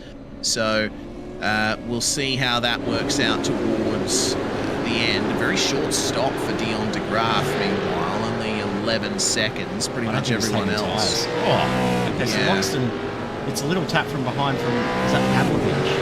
Yes. And he gives Joe Mahoney a little bit of how you going, and around he goes. Yeah, and that was happening at pretty much the same time as Gilbert was coming up on the stricken Dylan Gray. Yeah, I'm honestly surprised that Gilbert wasn't aware of Gray being stopped there. I'm sure at the very least race control would have said in sim, car stopped, turn 4, take care. I don't know, maybe Gilbert was focused on the track ahead of him, but obviously you can't see everything coming through turn 4. It is a blind entry, a very notorious corner for incidents. My only thinking is that he was so enthralled in the battle that was going on around him that he's muted the other guys that he would have been in Discord with, and hasn't noticed the incident, which does happen, has happened before, and will happen again. Just unfortunate. I'm sure race control, as you say, were saying take care at turn 4, because they are very, very good at doing that. So, yeah, I'm very F3 Black surprised. Box would have told them as yeah, well. and he would have also been receiving an in-sim yellow flag. Yeah. And the iRacing spotter. Yep. Car stopped ahead. Yep. Go left. So a very bizarre sequence of events here defining the early stages of the V8SCOPS support race. Yeah, very uncharacteristic indeed. We're about to reach the quarter race time mark. Once again, an early safety car really affecting things. And this time, we see that not everyone has decided to go for the pits. I'm wondering what the plan is for Chris Coxhead and Aiden Cale from here. Well, my thinking is that they have realised that, yeah, sure, they can pit from here and make it on fuel, but will the tyres last? So the move of coming in now for Pavlovich and Stevens, they're coming in to splash a little bit more fuel in. Will they make it on fuel? Actually, 75% fuel cap. I think they're still... No, they should be okay on fuel. They get, what, 40-odd minutes to a tank, 50 minutes to a tank? I think they'll be okay from here, but I could be completely wrong. Of course, this track is a high fuel burn circuit, so I could be wrong. I'm going to quickly go and do some maths. Yeah, do spend a lot of time on throttle at Sandown International Motor Raceway. I'm sure that all you spectators would have noticed it on the timing tower by now, but that's a long time spent in the pits for Aaron Gilbert. He has only just come out of the lane. Looks like he was getting damage repaired. On that behind as well, yeah. Yeah, wow, that is not good for Aaron Gilbert. This is going to have to be one of his drop rounds for the season. Yeah, it's almost definite. In saying that, he's not in last. So he's got 4 cars ahead of him. 4 cars behind him. Excuse me, sure he's the last car on the lead lap, but he's the first car 1 lap down, but he's not in a horrible position when you look at everything else going on. Yeah, correct. Joe Mahoney has made it back out onto the circuit as well, down in 18th position. Daniel Stevens, for some reason, has not emerged from the pits after coming back in for a second stop. So, yeah, that's a bit bizarre. Henry King out. Of course, that makes sense. He would have gotten a lot of damage from that contact with Dylan Gray. and Gray being the car that brought out the safety car, that is well and truly the end of his race. Well, the safety car period is ending, and Chris Cogshead is going to lead us onto the next lap here with 28 minutes on the clock, beginning lap 9 of this race, and Aidan Cale right behind him. The top 5 have not pitted yet. Keep that in mind. Yeah, so the leader of the cars that have pitted is down to Graf, Rob Crisdale as well, up there. Remember, Crisdale didn't even get on track in practice or qualifying, and is now finding himself in a very, very good position. As Mahoney comes back in again. They've also seen why Dan Stevens is in the lane. We're going to replay that once the field settles out a little bit. All right, looking forward to seeing that. Rob Crisdale then, second running of the cars that have pitted behind Dion de Graaf, having lost the 2 Jinx Shifters cars that were up the front of this field. Could we see a very bizarre result here with Crisdale having such a good run? Touchwood, of course, don't want to commentators curse him, but he is doing quite well at the moment. Definitely is. His car looks like it might be too damaged to get back out on track as well. Graf's starting to put some pressure on Colin Bruns as well. Remember, he'll have fresh tyres and a fresher car, so he'll be able to apply a bit more pressure. Quickly, where we can. This replay on board with Dan Stevens. I think as soon as you get to this point here, you'll realise exactly what's happened here, Reese. Oh, yeah. Yeah, I understand. Oh, dear. Yeah, it was Gray reversing that got him. Of course. I even saw that happen live. It didn't occur to me that the car that hit him was Stevens. Yeah, so I'm sure race control will be looking at that and going, yeah, that's worse than the incident in the first place. The reversing back out on track in front of cars is always seen as the worst. Not holding the brakes is seen as one bad thing, but after having an incident then coming back out with an unsafe re-entry is always frowned upon as one of the worst things you can do out on track. Yeah, and of course it wouldn't have been Dylan Gray's intention to break the rules and ruin a couple of guys' races. Regardless, that's what's happened. Whatever penalty is assigned, he'll have to take it on the chin and get on through to Bathurst and hopefully try and secure second place in the championship that way. For now, Matt Haywood making a big gain on him, so Haywood still running P12. Quite a long way behind these guys, all on his own. Plenty of battles going on out on track, outside of this area. See that Isaac Edwards and Liam Wilde are the next 2 cars ahead, as it looks like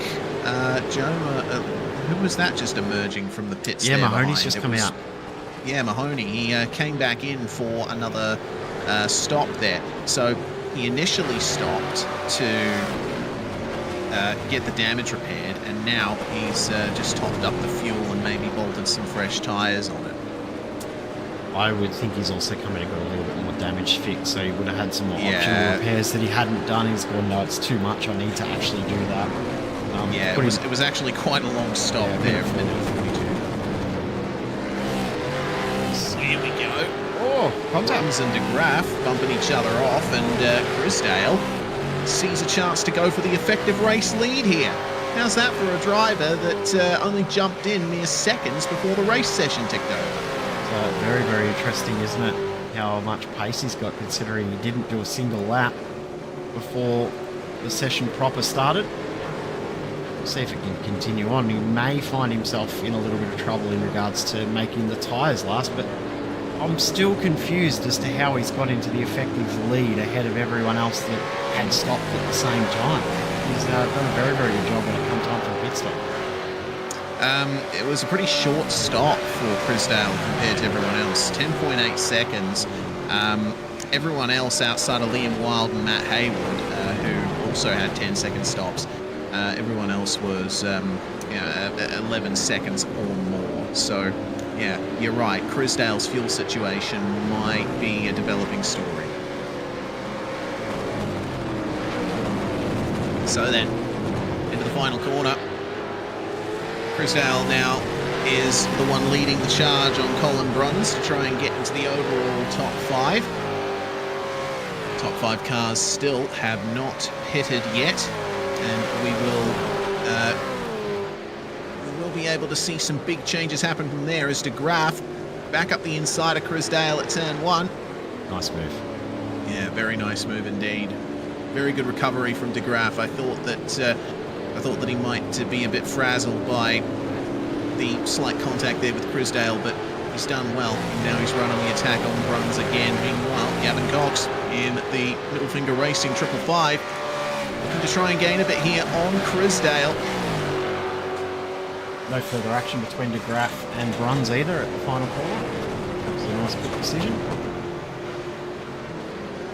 Yeah, nice and quick indeed. But race control still working on all of the incidents that happened just before the safety car came out, as well as the safety car closing incident. So we'll wait to see any further developments from them. For now, De Graaf in the slipstream of Colin Bruns, dipping out of it a little bit. He doesn't seem in any hurry to get by. Well, he knows that it's not really the race that he's in, isn't it? It's Well, here we go. the guys behind him that he's really battling out on track. But, getting a car in between them is probably a huge advantage for him. Now has Bruns between he and Chris Dale and Cox. Down to Graaf now. Your effective race leader, Chris Coxhead, does lead the race, and he's got, 8 seconds back to Dion de Graaf, but that will close in very, very quickly as seeing race controller actually looking at that incident that caused the safety car to come out in the first place right now. Because that's a little mistake there from Coxhead. Yeah, ever so tiny. Aidan Kale is pressuring him quite a bit. Aidan was, 10th and a bit faster on the last lap. Might be able to gain a little bit more here. Almost at half race time. And these guys are, I don't know if they'll be banking on another safety car or not, but they're definitely on the back foot, having not pitted under the safety car, and with fuel saving presumably not as big of a concern as in the GTC coming off the curb there. That's one spot around this track that really gets me every single time, is coming off that curb on the exit of turn 1. You want to try and run out across the curb for the pace, but it's quite a big dip coming off that curb. You see it in the real world as well, how much they use that curb plus more, and then all of a sudden they go, well, I'll go a little bit more, little bit more, little bit more. All of a sudden you're in the dirt and facing the wrong direction. So, yeah, you can get a little bit greedy over that curb as well. Through what is one of the most iconic parts of this circuit. Complex at Dandenong Road. That looked a little bit more composed there from Chris Coxhead. Didn't make the error that he made on that previous lap. Yeah, very composed indeed. Kale, though, takes a little bit of a wider line through the final corner, but much like I saw in the TCRs, he tends to be a fan of just clipping that inside curb at the final corner, so that might have arrested his momentum slightly. Gently does it on the way into turn 1 for them. Meanwhile, at the last turn again, Matt Haywood managing to find his way into 11th place. Looks like he passed Liam Wild some time ago. Lining up something on Isaac Edwards here coming into the opening section of the lap. Now, very quick in qualifying is Matt Haywood. Isaac Edwards qualified in 16th place, and well, he made a bit of a mistake out of turn 1. Haywood immediately sweeps on through at turns 2 and 3.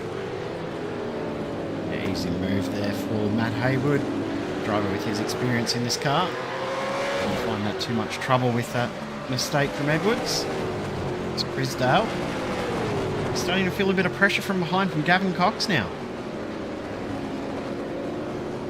Yeah, De Graaf able to get past Bruns, and he's absolutely jetted away. Now he's right on the back of Dean Alessi. Meanwhile, looks like Bruns, Chris Dale and Cox have all been slowed up.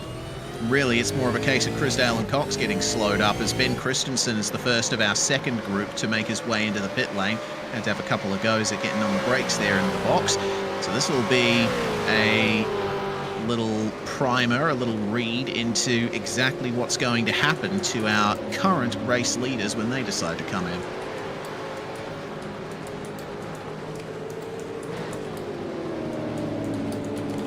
Doesn't look like there's any real move in the opening corners there for Crisdale, as out of the pits comes Ben, and he emerges in 13th place, a 13.4 second stop. Long stop. Yeah, reasonably long. It's 2 seconds longer than we've seen from any of the other drivers that had already come into the pits under the safety car. Now, we know that our numbers don't match up identically, but I'm seeing that Matt Haywood was the fastest pit stop out of everyone. So I'm not sure if that's what you're seeing as well. Yes, I'm seeing that. So it'll be interesting to see if he's short-filled a little bit to try and get a little bit of track position back and really have enough fuel. Aiden Cale's in, Dean Alessi's coming in, so Chris Coxhead and Colin Bruns, the only cars left to make their CPS, with just past half race distance done. 17 minutes to go. Yeah, and projected 16 laps to go for our race leader. See how we can hold on to that. Now, the pit time delta, it seems round about anywhere from 25 to 30 seconds, depending on how long your stop takes. And Chris Coxhead currently is 10 seconds ahead of Dion de Graaf. He will definitely lose the lead, but might stand a chance of still coming out in the top 10. I reckon he's going to come out around about where Matt Haywood is. Yeah, around about P7. Yeah, P7-ish. So that'll be interesting to see, because he and Haywood look like they've got very, very similar pace. So we'll see if Loxton comes in now. He does. When will Colin Bruns come in? Will it be this lap? De Graaf will resume at the front of the field in the race lead. Bruns does come in, so... Oh no, it's De Graaf coming in. De Graaf, what's happened there? He's already pitted. Oh dear. Okay. So has he made a misstep and hasn't put enough fuel in the car? I think that might be the case. That's my only thinking. He's realised he short-filled the car and decided to bring it back in. So that means we've still got a question mark over Matt Haywood, remembering that they're from the same outfit. So are they both short on fuel? Because they both took very similar numbers in regards to the fuel load. It wasn't the same, but it was very similar. Yeah, very similar indeed. Oh, man. So Rob Crisdale's going to come in from last without doing a lap in any session before the race and potentially take the race lead. As we were completely wrong on where Coxhead's come out. He's come out 8 seconds behind Matt Haywood, but he has come out in around what is now P7 because of the pit stop to Dion de Graaf. So we did get one part of that right, but not the exact one we were thinking. Yeah, for sure. Surely Bruns has to come in now. No, he's going to stay out even further. Colin Bruns is putting on a very interesting drive here. I wonder why he's staying out so long. Yeah, I think he's staying out to help his teammate in Gavin Cox. He's trying to slow up Crisdale a tiny little bit. Whether Cox is still questionable in fuel, so he's using this opportunity to save a bit of fuel behind. That's my only thinking on what's going on here. And Crisdale's had 3 or 4 opportunities to make the overtake and hasn't done it because of that exact same reason. Zayden Cale gets through on Liam Wild, and well, Wild's the appropriate word for that. Yeah, a bit leery there for the number 15. This is the battle for 7th at the moment. You see Coxhead out there just ahead of them. Chris, of course, on very fresh tyres, and Cale the same. This is how it got done here. Cale very late on the brakes, and he was probably thinking maybe a bit too late, too much speed at the apex, a bit of smoke puffed up, and fortunately clambering over the curb to get the car back under control. Bruns is still staying out. Well, pit stop.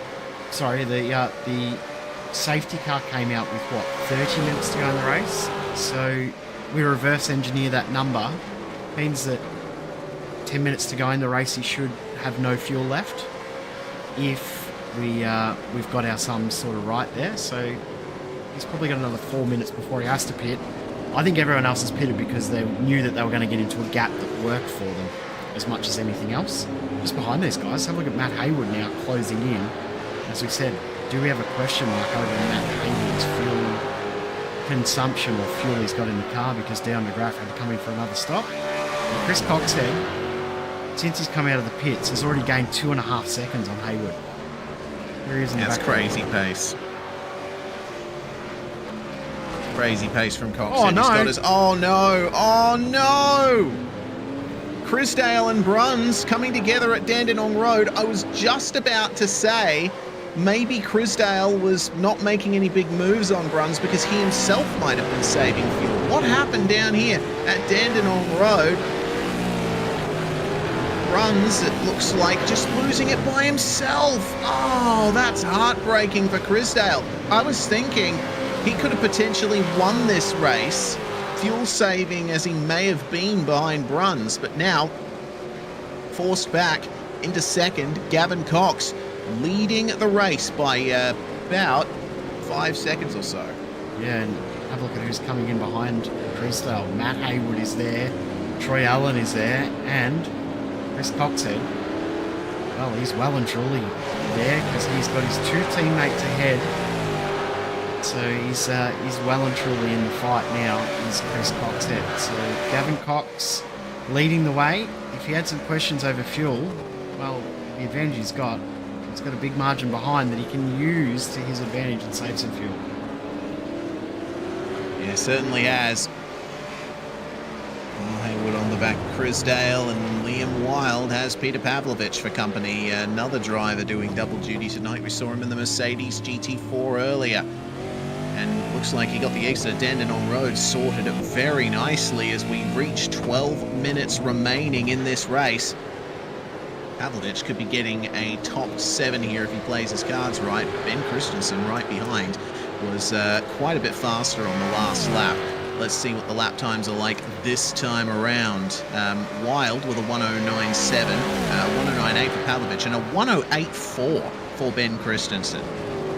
These fresh tyres definitely playing a big advantage, aren't they? The pressure Dunlops underneath working to their advantage as this is Dean Alessi getting a move done on Isaac Edwards, who finds out how much curb there is at the runoff there. I said before that there was a lot. Here comes Hayward through on Chrisdale, who is fairly heavily damaged at the front. Yes, but still, crucially, running in third and has a couple of seconds to spare back to Troy Allen and Chris Cox here. We'll have to wait and see how that works out for him. I reckon turn 1's probably Isaac Edwards' least favourite turn here. Every time we've seen a problem for him, it's been there on the exit. He hasn't got it under control once. If he's forced slightly offline, he really struggles to work out how to get that corner nailed without losing too much ground. The gap first to second now down to 3.7, so keep an eye on Matt Haywood, who was half a second quicker than Gavin Cox, as this is Peter Pavlovich, Ben Christensen, Liam Wild. I think Pavlovich has realised his teammates are going to work together. I'm going to tuck in behind, save a bit of fuel. Ben Christensen's got more pace than me on fresh tyres. I'll let him go, and then I'll fight again with Liam Wild after I save a bit of fuel behind.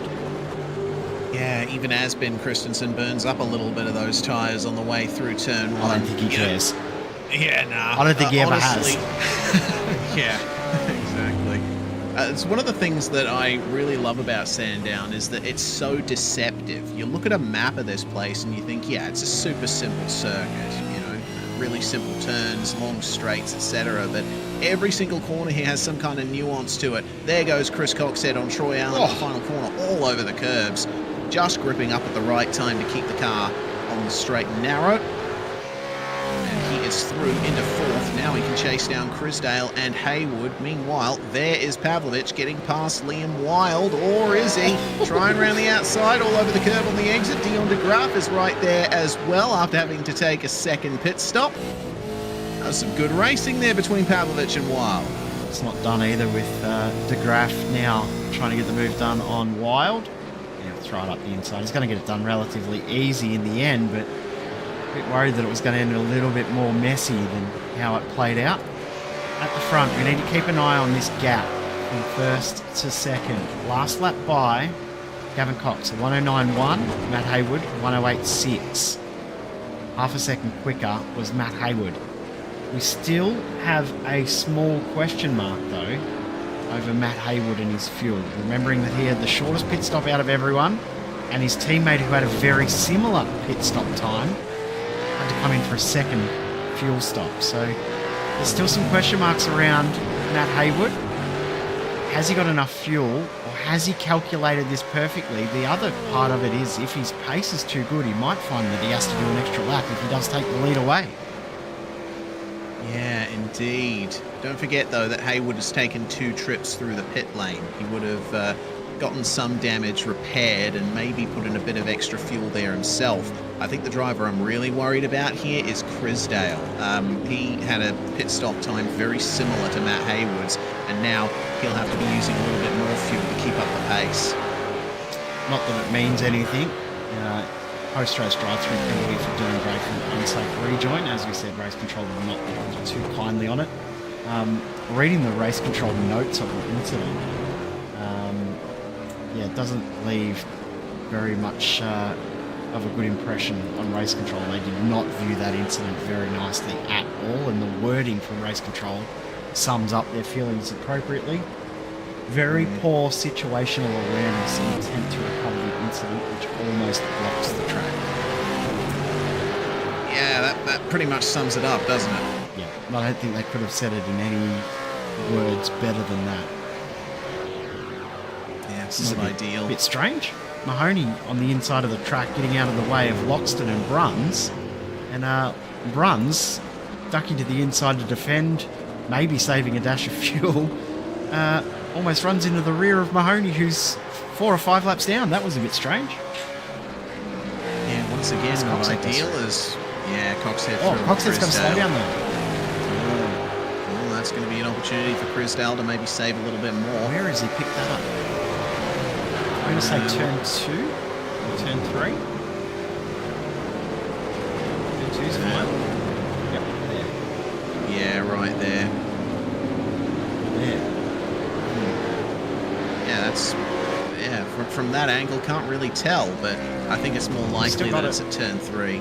He's still got it. Oh my goodness. Hopefully that doesn't balloon into a full black flag. He's good, he's cleared it. So he's cleared it and gained the position. So it's, I mean, not really how it's supposed to be done, but hey, if iRacing allows it, I guess play on.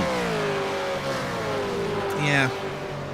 He took the hand that was played and that was given to him and played it well.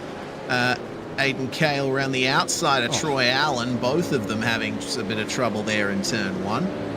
Cale's back up to 5th place. He's not going to have any rubber left on the inside of those tyres because he has locked up every single time we flip to him at turn 1. There's going to be so much more tyre left at turn 1 than there will be on his car at the end of this race because he has locked up every single time.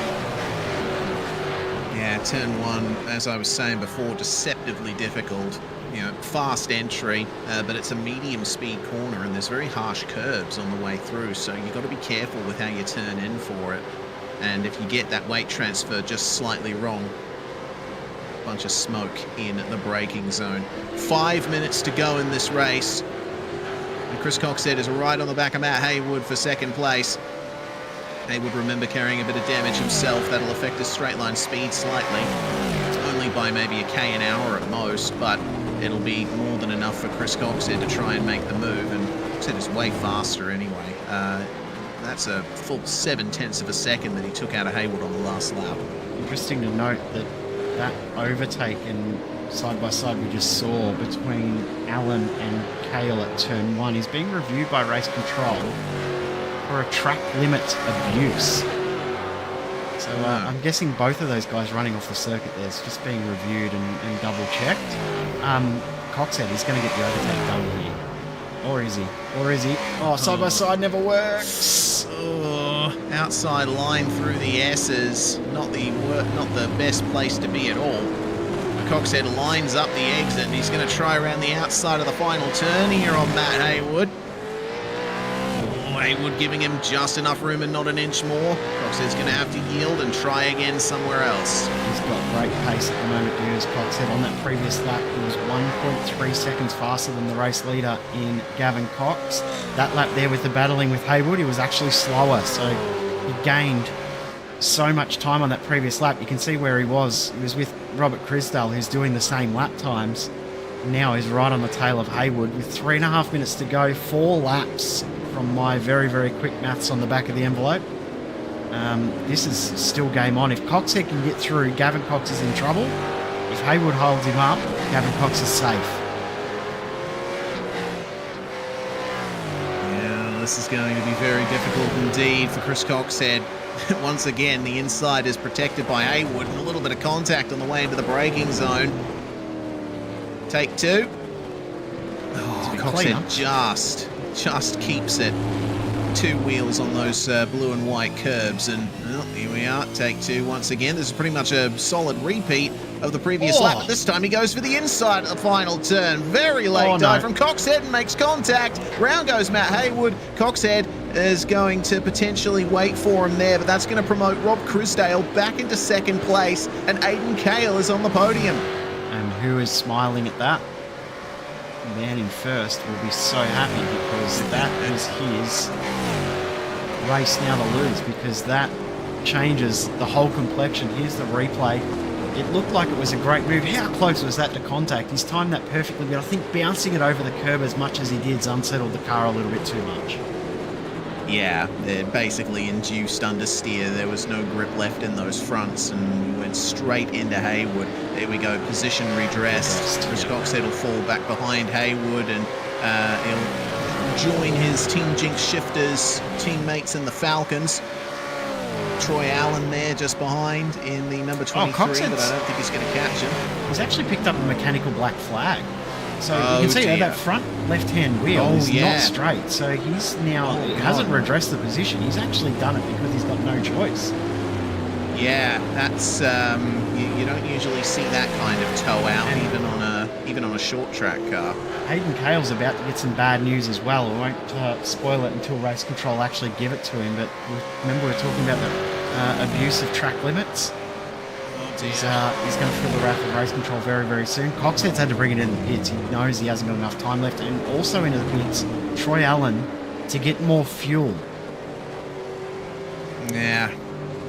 Allen not able to get fully to the end there.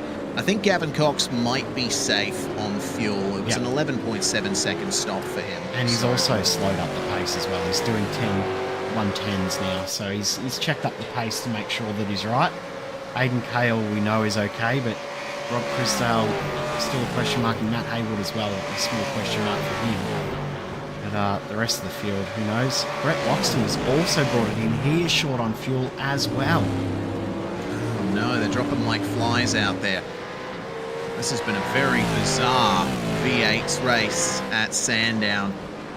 But the white flag is in the air.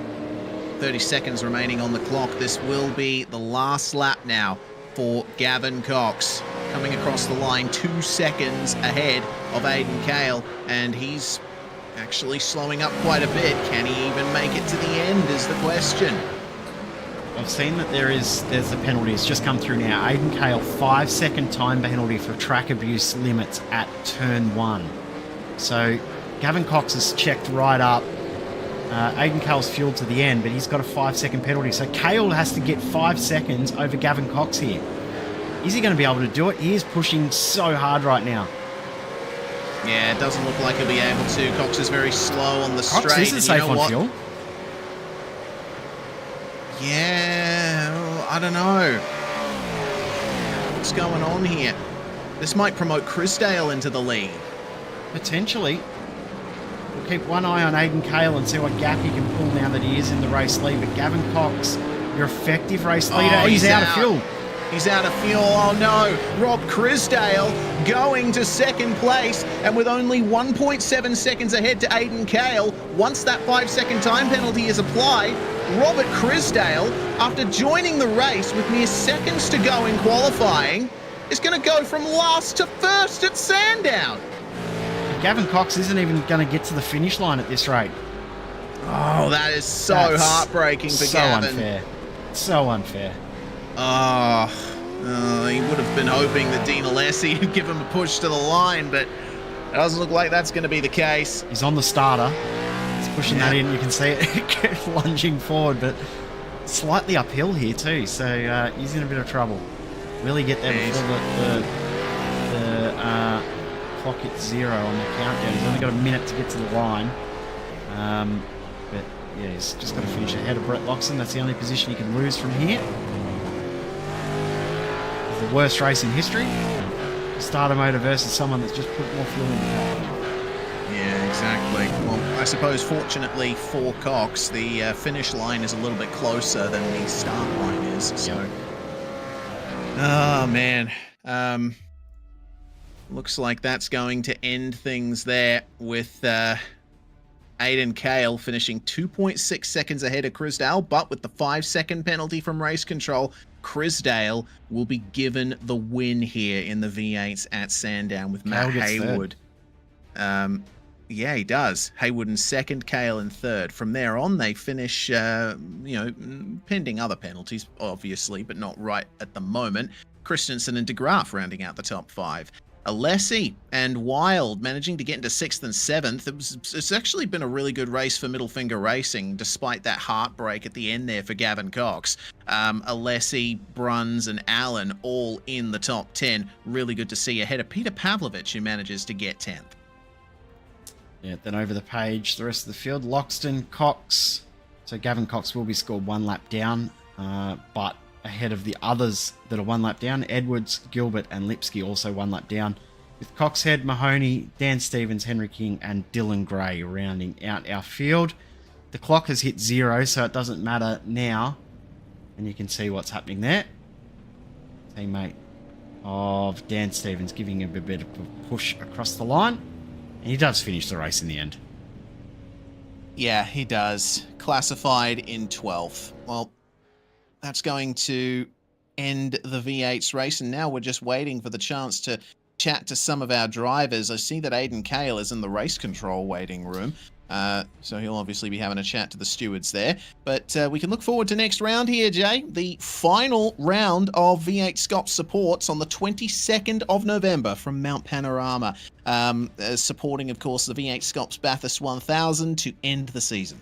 Yeah, the GTC class on the Friday night and the V8s on the Saturday as part of the racing for the supports night, the qualifying night.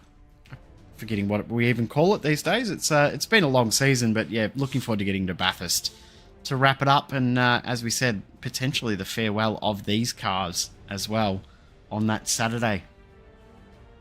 Yeah, plenty to think about, plenty to talk about to end off this season. Looks like our top 2 are in the interview waiting room, so we can have a chance to chat to them.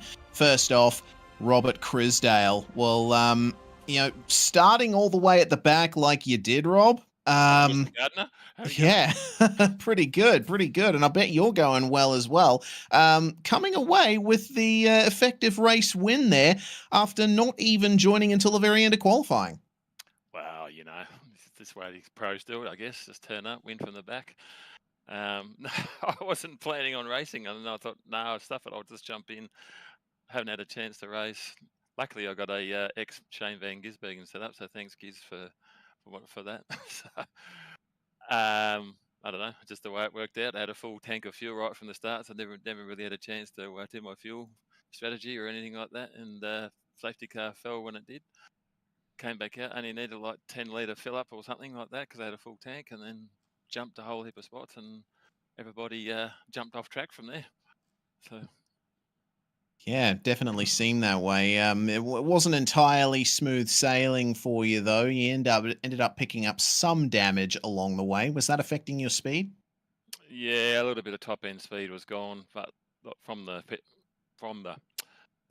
safety car, I was pretty much fuel saving the whole way anyway. I was just keeping an eye on my delta and what fuel I needed, so I was just trying to back out, letting people go. Well, not because I was slow. Well, I am slow, but I was backing out just to save fuel, because every time I crossed the line, it was down by 0.1 and up by 0.2. So I was just sort of managing it from there, and I literally coughed across the 100 meters, 10 meters before the line at the finish. So just got there.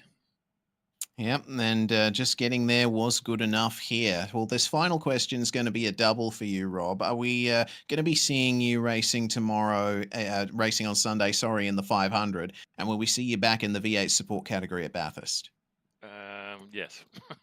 Okay. The plan is to, whereas currently in the mix on the qualifying table at the moment. So the plan is to race with Mark Poynton. So we're hoping to make the grid and yeah, definitely be Bathurst for sure. Lovely stuff, Rob. Is there anyone you want to give a shout out to before we let you go? Oh, definitely the Frog guys. Braden. I mean, Braden's had a few issues on, but he's certainly come through towards the end.